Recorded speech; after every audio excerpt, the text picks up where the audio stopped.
नमस्कार विद्यार्थी मित्रांनो, अबॅकस शिका मराठी ते आपल्या YouTube चॅनलवर मी ज्योती तुम्हा सर्वांचं अगदी मनापासून स्वागत करते। आजचा आपला टॉपिक व्हिज्युअलायझेशन। तत्पूर्वी जर तुम्ही या चॅनलवर नवीन असाल तर नक्की चॅनलला सबस्क्राइब करा। खाली जो बेल आयकॉन दिलाय तो प्रेस करायला विसरू नका आणि जर का आजचा व्हिडिओ तुम्हाला आवडला तर नक्की लाईक आणि शेअर करा। ओके, आधीच्या व्हिडिओमध्ये मी व्हिज्युअलायझेशनच्या आधी तुम्हाला सांगितलं होतं की ब्रेन एक्सरसाइज करणं खूप महत्त्वाचं आहे। ओके, त्यातलाच एक पार्ट मजेशीर ब्रेन एक्सरसाइज आज मी तुम्हाला करून दाखवणार आहे, जी तुम्ही नक्की करा। तुम्हाला तुमचं माइंड फ्रेशही होईल आणि आवडेलही तुम्हाला। ओके, फर्स्ट आपण ब्रेन एक्सरसाइज करूया, मग आपल्या टॉपिकला सुरुवात करूया। ब्रेन एक्सरसाइज अशी आहे, आपल्याला जसं लहान मुलांना आपण एलिफंट म्हणजे हत्तीचं सोंड वगैरे दाखवायचं तर अशा प्रकारे करून दाखवतो, बरोबर। आपल्याला तेच करायचंय दोन्ही हातांनी। हे पण ब्रेन एक्सरसाइजच आहे एक प्रकारचं, त्याच्यामुळे माइंड फ्रेशही होतं, त्याचबरोबर आपण एकाग्र करायलाही त्याचा आपल्याला फायदा होतो एकाग्रतेसाठी। ओके, तर मी 10 टाइम्स करणार आहे, तुम्ही नीट लक्ष देऊन बघा की मी कशी करते आणि घरी नक्की ट्राय करा, तुम्हाला खूप मजा येईल।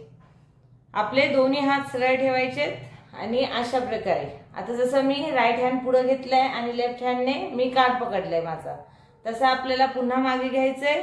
लेफ्ट हँडने राईट हँडने कान पकडायचे, लेफ्ट हँड पुढे करायचे, पुन्हा अशा प्रकारे 1 2 3 4 5 6 7 8 9 10 आहे ना मजेशीर।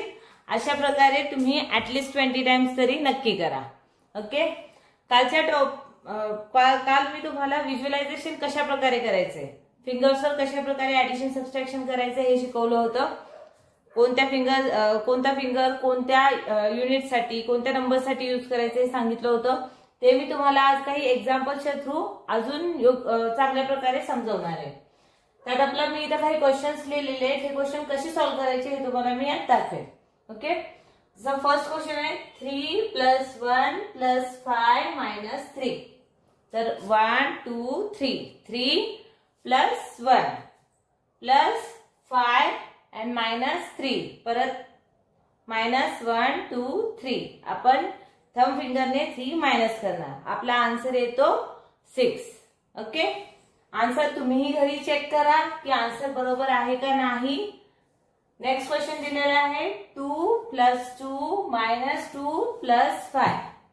1 2 2 1 2 + 2 1 2 -2 and +5 बरोबर। तर आपला आन्सर येतो 7, राइट।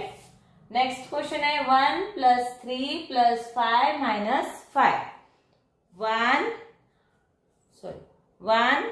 + 3 1 2 3 हे 3 टाइम्स पुन्हा घेतलं, 1 + 3 + 5 ओके and -5 आन्सर आपलं येईल इथे 4।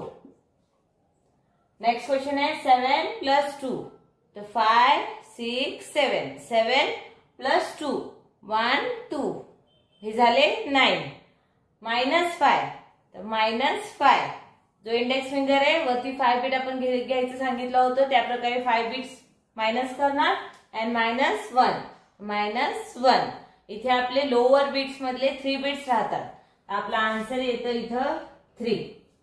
नेक्स्ट क्वेश्चन आहे 6 5 6 6 + 2 1 2 -5 -5 + 1 आपला आन्सर येतं 4। ओके, नेक्स्ट क्वेश्चन आहे 5 5 + 3 1 2 3 + 3 -8। आता खालचे 3 बीट्स आणि वरचे 5 हे सगळे मिळून ऑलरेडी 8 होतात, तर 8 पूर्ण मायनस करणार and +2 1 2 आपला आन्सर येतं 2। ओके, समजलं तुम्हाला कशा प्रकारे करायचंय। फिंगर्सवर अशा प्रकारे तुम्ही सर्व क्वेश्चन्सची प्रॅक्टिस करा। व्हिज्युअलाइज करायचं, जसं लहान मुलांना आपण कधीतरी एखादा क्वेश्चन विचारतो की विद्यार्थ्यांना विचारतो आज सकाळपासून तुम्ही काय केलं, त्यावेळेस विद्यार्थी विचार करतात, हा मी आज सकाळी उठलो होतो लवकर, मग मी ब्रश केलं, मग मी आंघोळ केली, मग मी रेडी झालो, मग मी शाळेत आलो. असे काही वेगवेगळे क्वेश्चन उत्तरं असतात आपल्या क्वेश्चन्सची. विद्यार्थी जेव्हा हे उत्तरे देतात त्यावेळेस ते काही वेळेस असं विचार करतात. आता हे विचार करणं म्हणजेच व्हिज्युअलाइज करणं, आणि हे व्हिज्युअलाइज आपल्याला आपले डोळे बंद करून जेवढं चांगल्या प्रकारे करता येईल.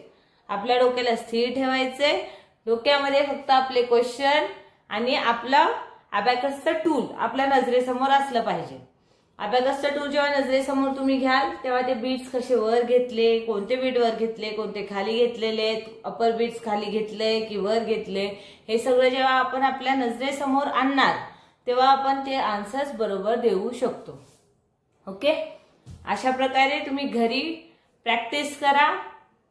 आणि वेगवेगळे क्वेश्चन, जर तुम्हाला काही क्वेश्चन येत नसतील तर नक्की कमेंट बॉक्समध्ये तुम्ही सांगू शकता मला. मी ते क्वेश्चन सॉल्व्ह करण्याचा पूर्ण प्रयत्न करेल, तुम्हाला समजवण्याचा पूर्ण प्रयत्न करेल. ओके, चला आजचा मग व्हिडिओ इथं स्टॉप करूया. नक्की तुम्हाला जर आवडला असेल तर लाईक करा आणि शेअर करा. आणि जर तुम्ही नवीन असाल, हा व्हिडिओ पहिल्यांदा बघत असाल तर नक्की सबस्क्राईब करायला विसरू नका. धन्यवाद.